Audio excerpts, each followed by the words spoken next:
Olá, um prazer, uma alegria, uma satisfação estar junto com vocês novamente, está certo?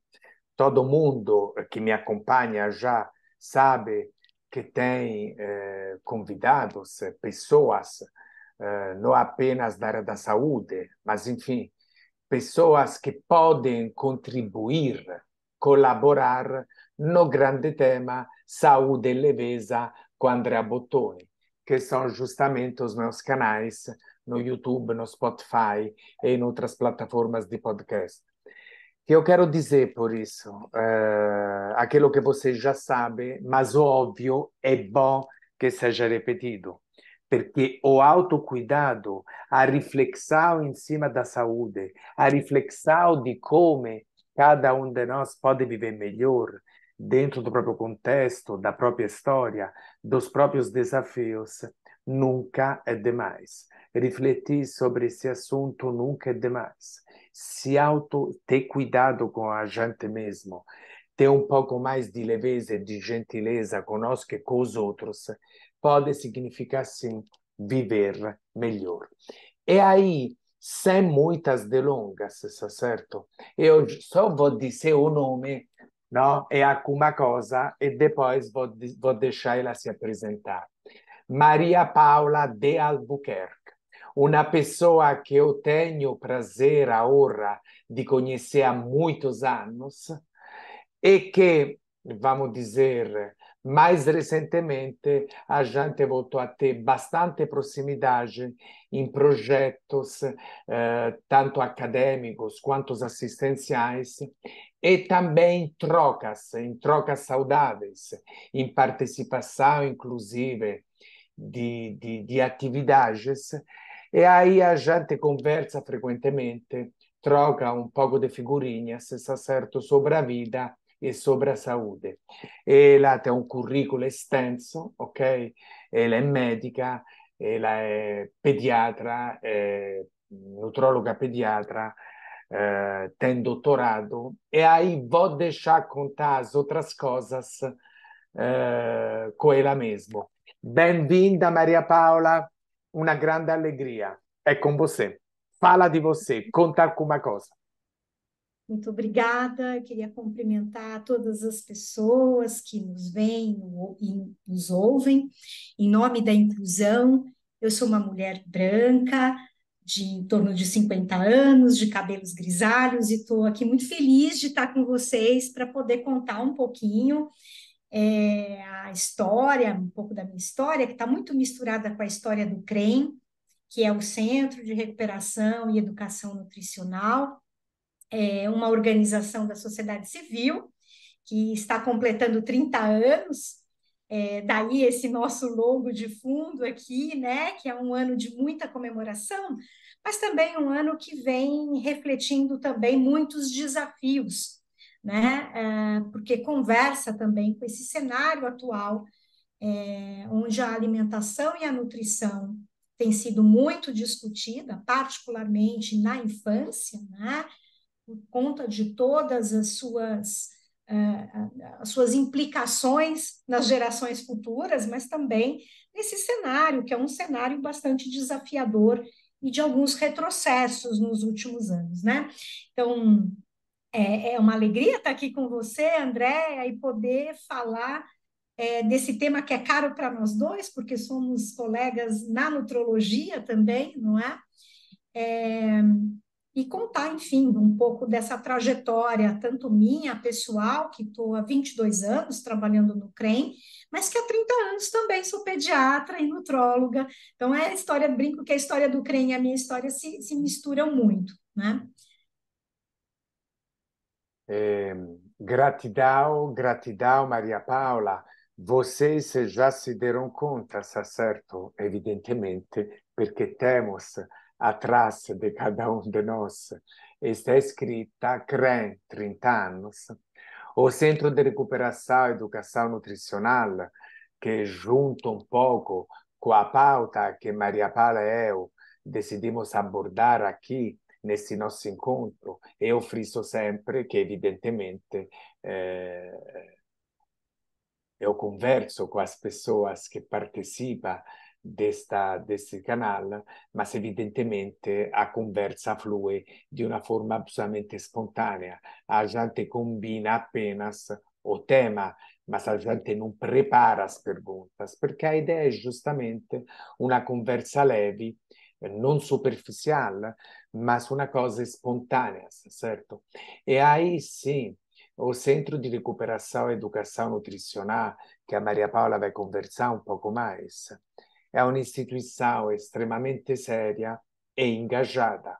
Eu tenho o prazer de conhecer, de acompanhar desde que o CREM existe, certo? Isso não significa que eu conheço bem, mas eu conheço um pouco, acompanho de perto. Maria Paula e eu temos algumas interfaces formais, inclusive, na instituição, uma palavra mágica que está no CREA, e aí eu já te passo novamente a palavra, Maria Paula, é educação, ok? Perché, Maria Paula, educação é tão importante? Óbvio, importante in un contesto geral e importante neste contexto específico, perché CREA tem educação. Perfeito. Na verdade, o Centro de Recuperação, na sua história, né, ele é muito baseado nos Centros de Recuperação Nutricional da década de 1950, que foi, inclusive, uma metodologia, né, um recurso utilizado para combater a desnutrição infantil e todas as mortes associadas à desnutrição infantil. Quando a gente vai olhar as raízes da desnutrição infantil, elas estão claramente envolvidas com a pobreza e com a desigualdade, né? E, portanto, trazer luz para o processo educativo, que vai para além da educação formal, né? Aqui a gente não está falando de educação no sentido formal, de escolaridade. A gente está falando de um processo educativo que vem do latim, da palavra, que é favorecer que aquilo de melhor que exista na pessoa possa emergir. Então, é o educare, né? Então, nesse sentido, o processo educativo, é lógico, quando a gente fala de CREM, a gente está falando de crianças e adolescentes como um público prioritário, mas há de se pensar na educação dos pais, dos responsáveis, dos familiares, ou seja, de toda a sociedade que tem a corresponsabilização em cuidar das crianças e dos adolescentes. Então, não é possível nutrir sem antes trazer o processo educativo para a discussão. Então, é por isso que o nosso ofício é educar, cuidar e nutrir para a vida, porque o processo educativo ele vem primeiro. E esse processo educativo, para além de ferramentar, de instrumentalizar as famílias e os cuidadores para suas melhores escolhas, é também para a cidadania, né? É também uma educação que coloca em pauta o protagonismo da pessoa. Então, nesse sentido, esse EduCREM, ele traz a primeira premissa do método, que é reconhecer os recursos daquela família, daquela comunidade, como o ponto de partida para o processo educativo. Então, a gente parte daquilo que existe como recurso, seja da própria criança, da família ou da comunidade. E quais são esses recursos? Os próprios saberes, né? Então, todos nós temos recursos, por mais adversas que as situações sejam do ponto de vista econômico, social, afetivo, biológico, mas nós sempre temos recursos. Então, esse processo educativo, ele parte dos recursos pré-existentes, aí é uma soma de saberes.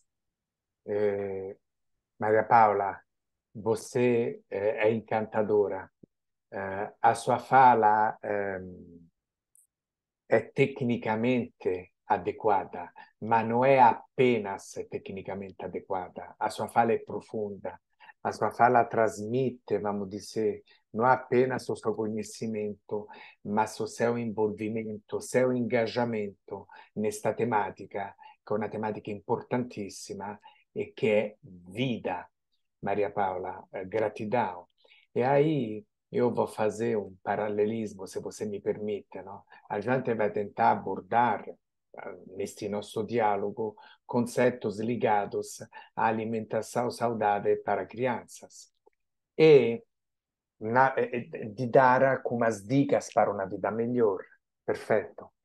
Mas você já iniciou a dar dicas e bem profundas, porque Maria Paula, mesmo se pode ser cenários diferentes, mas não é apenas dizer algo que a pessoa teoricamente deveria fazer, não é apenas dar uma orientação, por melhor que seja, com todas as premissas metabólicas, no tudo. Porque se a pessoa não vai conseguir fazer, por inúmeras razões, não vai ter muito sentido. Ou seja, uma coisa pode estar formalmente bem feita em um papel, mas depois, por inúmeras razões, por diferentes desafios, se a pessoa não consegue acompanhar, mesmo se no nosso caso o técnico da saúde entregou uma coisa adequada, balanceada, equilibrada, prescreveu tudo direitinho. Por isso, claro, tem contextos diferentes, mas o conceito é parecido mesmo em situações diferentes. Ou seja, se a gente, o técnico, não se esforça em entender um pouco o cenário, a realidade, como você disse, social, familiar, econômica, hábitos de vida, gostos, enfim, aquela orientação adequada vai ficar só no papel. Faz sentido aquilo que eu disse, Maria Paula? Então, todo sentido, todo sentido. É por isso que eu acho que a gente tem que cada vez mais horizontalizar as relações no que diz respeito aos profissionais da saúde, né?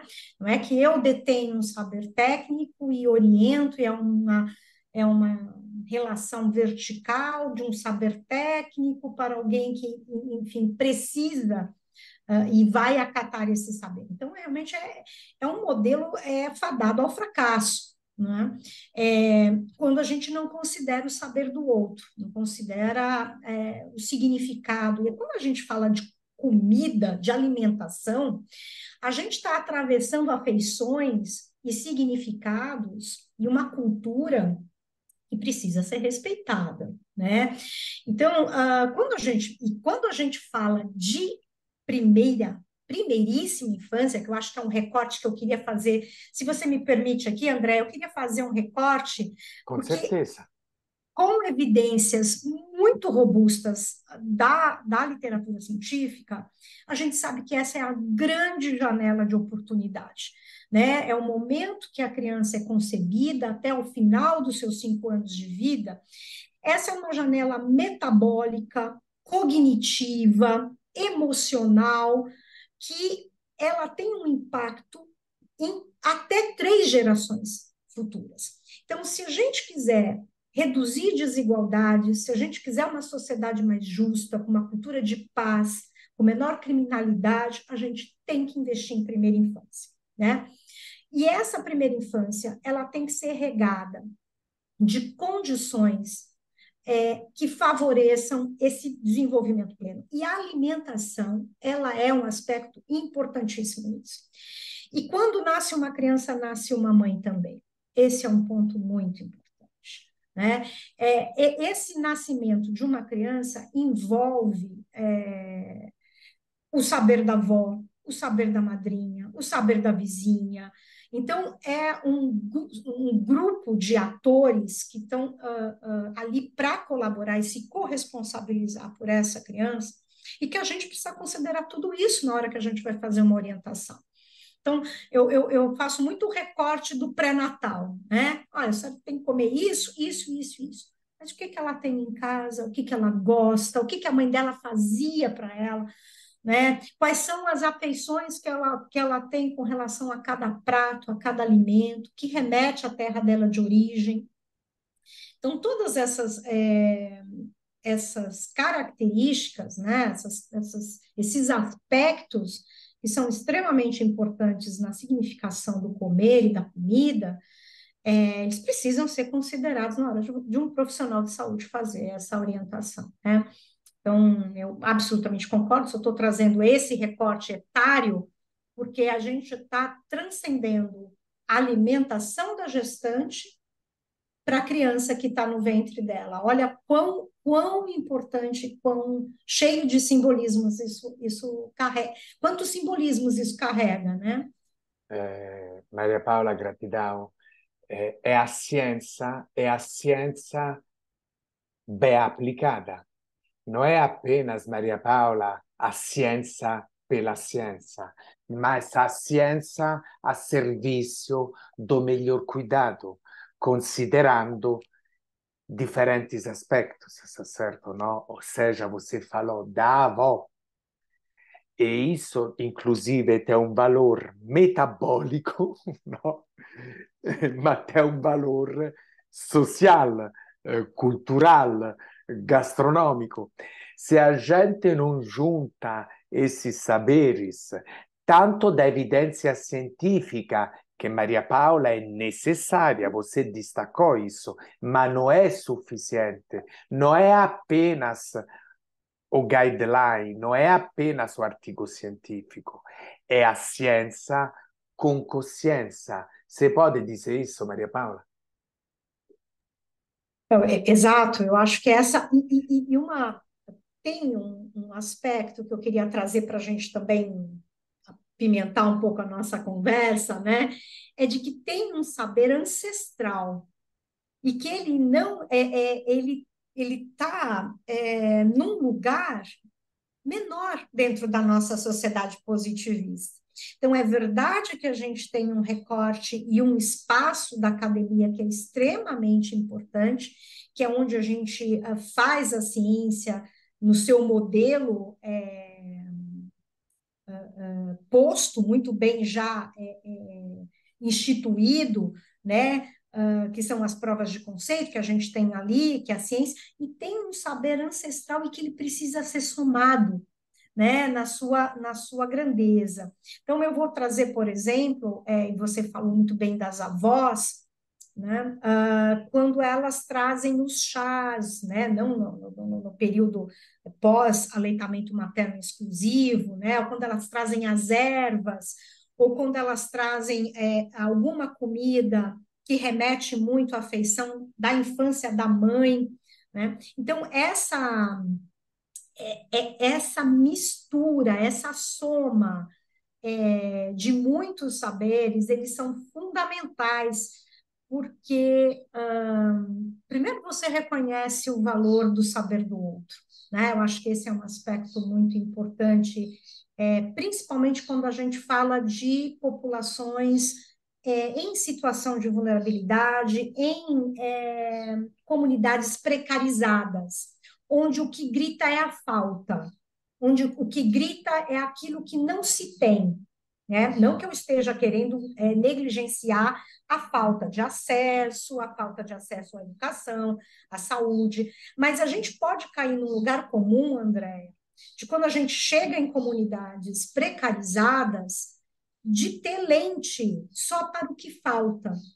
E, na melhor das intenções, como profissional da saúde, ou enfim, você querer suprir aquilo que falta e não considerar o que já existe lá, que é esse saber ancestral, que é esse saber do território da comunidade. Então, eu acho que hoje o que a gente precisa ter maior abertura, e eu estou falando agora especificamente dos profissionais de saúde, né, e os médicos, né, para ter este olhar mais ampliado do que é uma saúde integral, do que é considerar as nossas ancestralidades e os nossos recursos e a nossa cultura alimentar. Gratidão, Maria Paula. Acontece que que às vezes, até com boas intenções, nós podemos um pouco de uma forma automática, tipo piloto automático, identificar, come você disse, só a falta, ou seja, preciso compensar esta falta, ou preciso repor alguma coisa. E isso, novamente, poderia estar tecnicamente certo, mas de repente poderia também não se aplicar naquela realidade, está certo? E isso vale em diferentes realidades.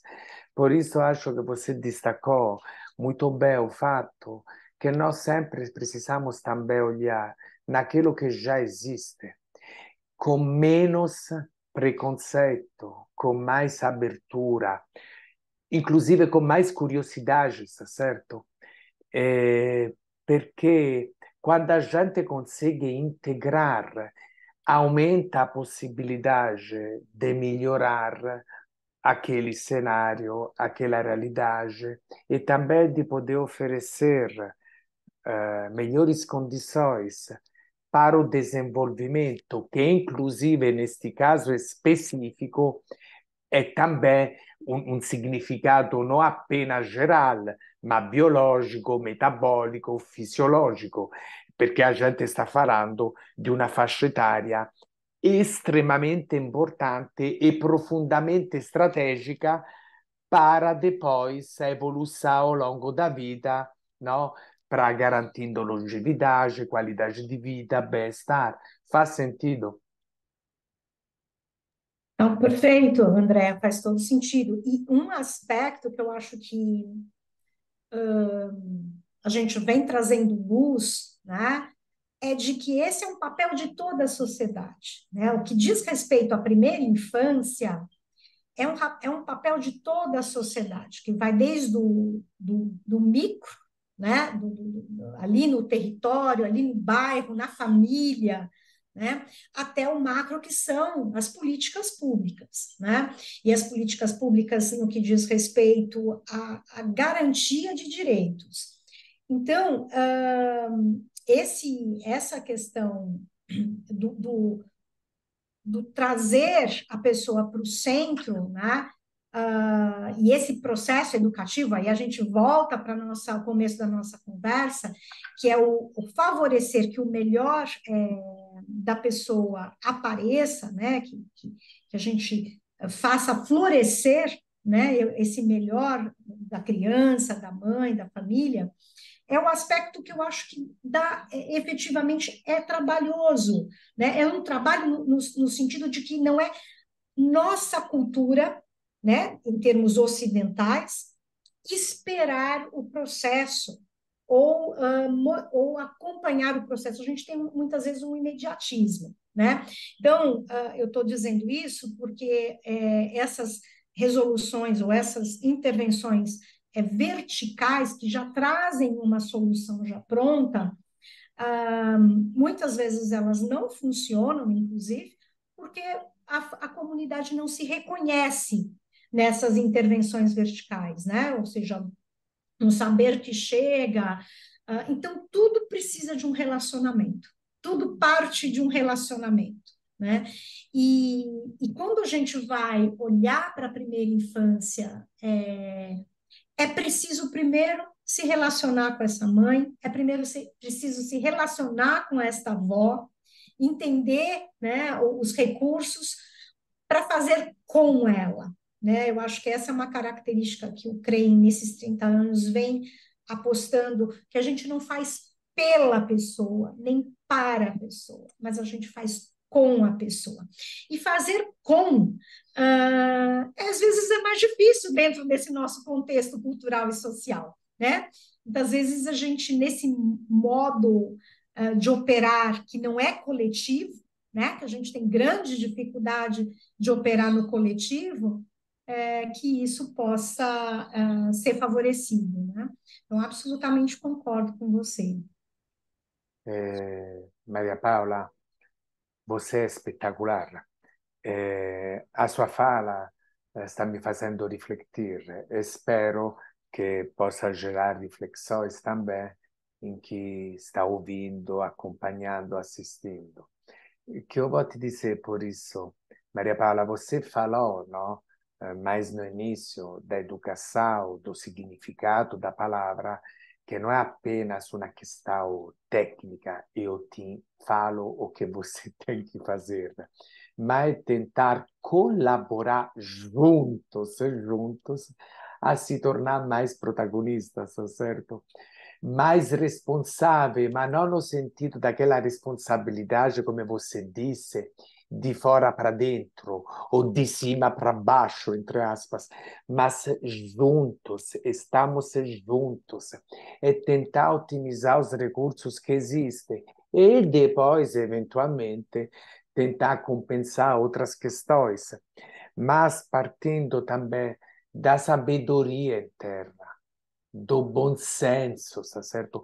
O bom senso não é uma abordagem superficial, muito pelo contrário, é tentar ativar aquilo que já está dentro de cada um de nós, tá certo? E depois, sim, quando necessário, complementar com eh, conhecimentos técnicos, mas não é apenas a técnica, esta mistura, esta integração, esta junção, tudo isso pode potencializar e muito, e pode, inclusive, estrategicamente falando, permitir melhores resultados, está certo? Por isso, esta aqui, Maria Paula, não é apenas uma visão de dois românticos sonhadores, mas, novamente, é juntar a ciência com uma abordagem um pouco mais empática, mais holística. E, novamente, não é só para falar coisas bonitinhas, mas realmente isso pode permitir melhores resultados, alcançar objetivos de uma forma mais adequada, mais rápida, inclusive. Mas a gente pode ser, inclusive, mais rápido, tendo uma abordagem um pouco mais leve, um pouco mais consciente. Você sabe, obviamente, Maria Paula, que eu sou instrutor de mindfulness e de mindful eating, sou coach de saúde e bem-estar. Enfim, tudo isso também, por quê? Porque, novamente, se a gente não está conectado um pouco mais no presente, se a gente não está presente, se não cultiva a presença, a consciência, de repente a gente deixa de praticar autocuidado por esta quase busca constante di algo fora di nós.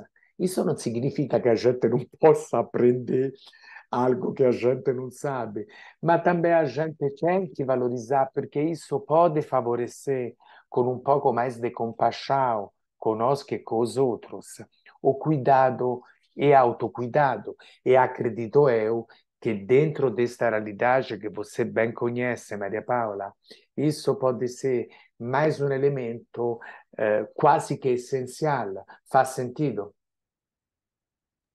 Com certeza, eu acho que essa dimensão, né, da gente se cuidar, né, eu acho que esse é o grande processo educativo, né, de ter esse olhar cuidadoso com o filho, mas também para consigo mesma, agora falando especificamente nesse binômio mãe e filho, né? Ou cuidador e criança. O que eu acho inclusive, quando eu falava sobre quando nasce uma criança, nasce uma mãe, é justamente para fazer essa companhia para esta mulher ou para esta família, né? E isso vem sendo, inclusive, um tema que o CREM vem apoiando bastante, que é a educação parental. Na educação parental, você precisa apoiar e ajudar esses pais. Então, é muito aquela história da máscara do avião, né? Que quando a aeromoça lá, a comissária de bordo, nos orienta: olha, antes de você ajudar a criança, coloque a máscara em você. Né? Eu acho que essa é uma metáfora muito interessante no que diz respeito às famílias. É preciso que as famílias sejam cuidadas, cuidem da sua saúde, para que não vire também a questão da categoria do discurso que a gente chama. As crianças aprendem por exemplo, elas não aprendem por discurso.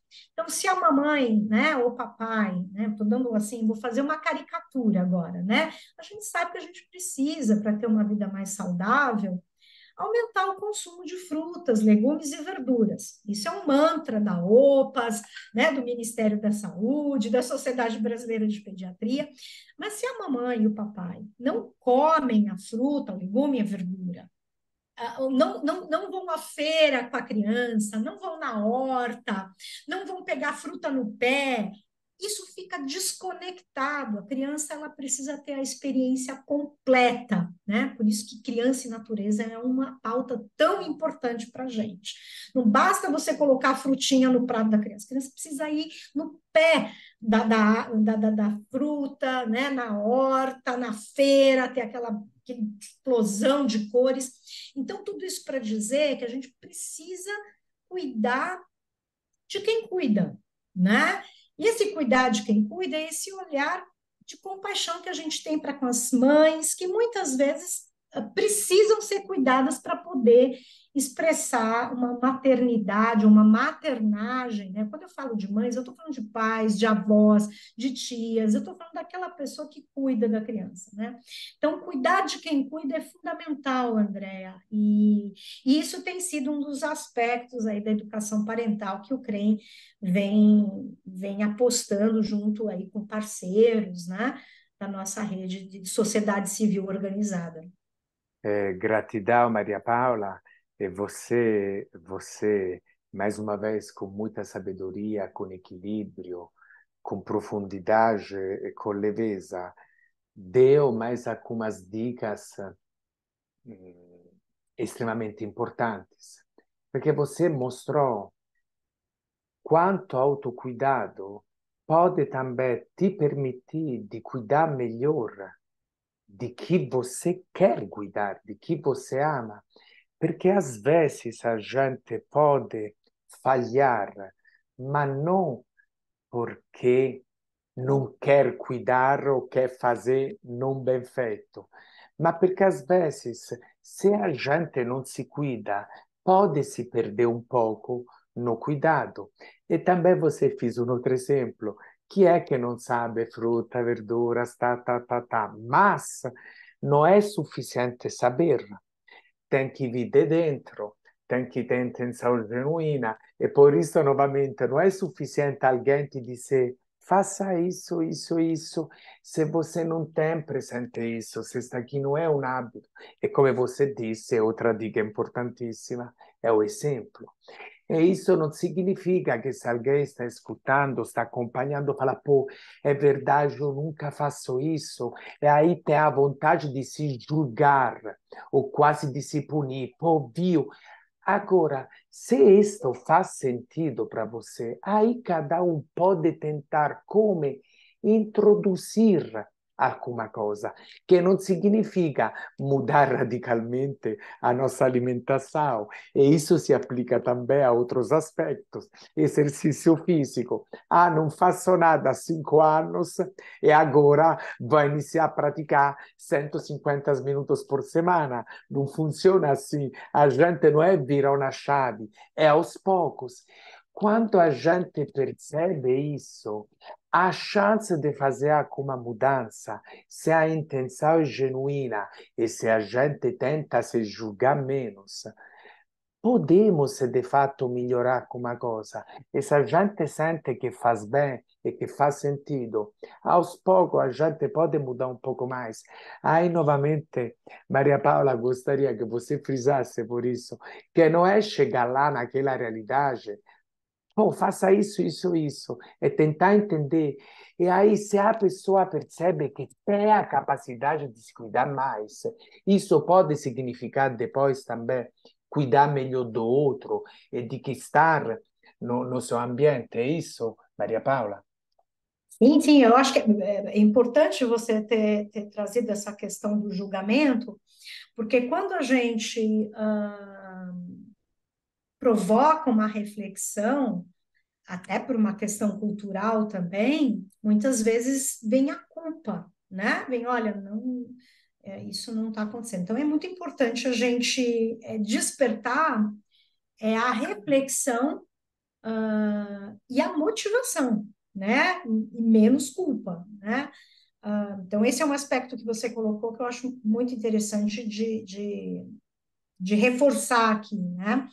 E muitas vezes, no CREM, na prática de cuidado, o primeiro passo é o acolhimento. Antes mesmo de problematizar, de revelar a demanda, no caso, a demanda que eu estou falando aqui é a má nutrição infantil, né, que é o mote do CREM, né, é acolher.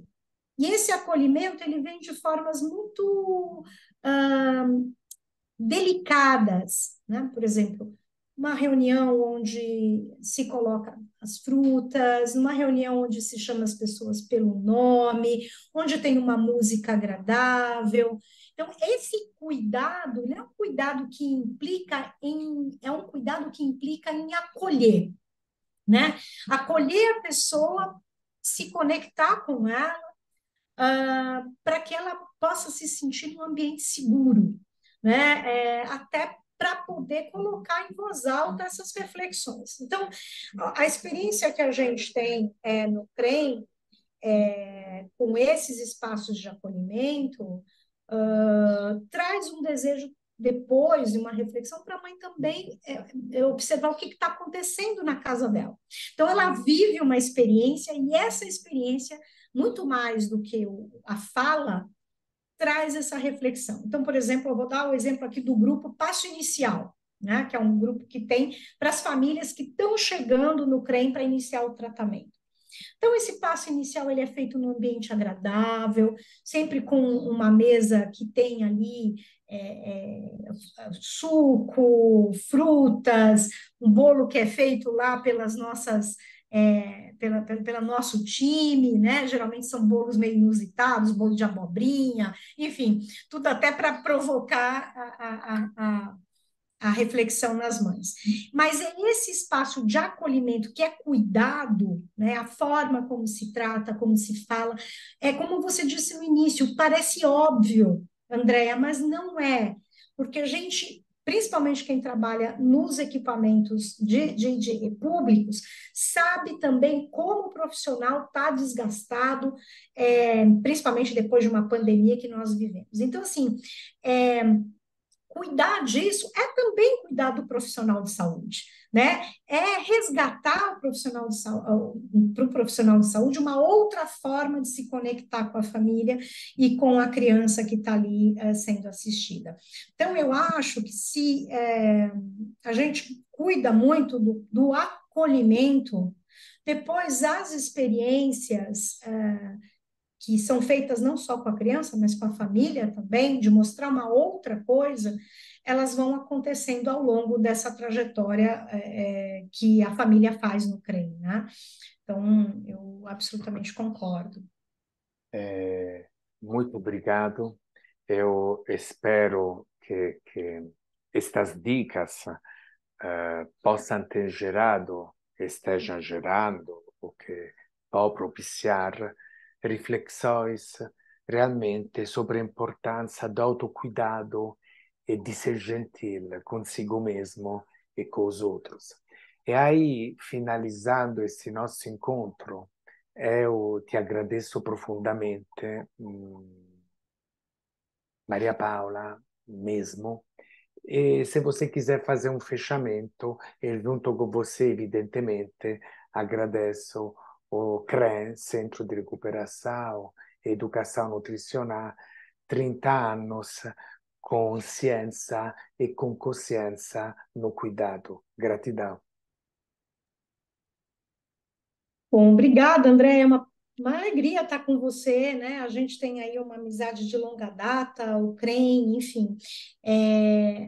Se eu pudesse deixar algumas mensagens, assim, né? Uma mensagem final, eu diria que a gente, a gente tem fome do quê, né? E do que a gente se nutre durante o dia? E a criança tem fome de afeto, a criança tem fome de perguntas e respostas, né, de curiosidade, de estímulo, de natureza, de justiça, de beleza. Então, a gente tem fome, né? Eu estou falando da criança particularmente porque a criança ela precisa ser protegida por todos nós, né? O nome criança vem dessa origem, aquela que não tem voz, e nós precisamos ser essa voz que nutre essa criança, para além dos nutrientes que são fundamentais, mas que nutre essa criança de cultura, de afeição, e de beleza, né? Então, quando a gente vai falar de alimentação e nutrição na infância, a gente tem que ter isso muito claro, né? Porque nós estamos falando das nossas gerações futuras, né? Então, eu acho que, eu tenho certeza que é esse o olhar que o CREM tem para com as nossas crianças quando elas chegam desnutridas portanto, com o seu direito ceifado, né? Então, acho que esse é uma, uma reflexão que eu faço ao final, né? Para que a gente fique sempre com isso muito claro, que é uma responsabilidade de todos nós. Estou emocionado. Muito, muito obrigado. Tchau, tchau.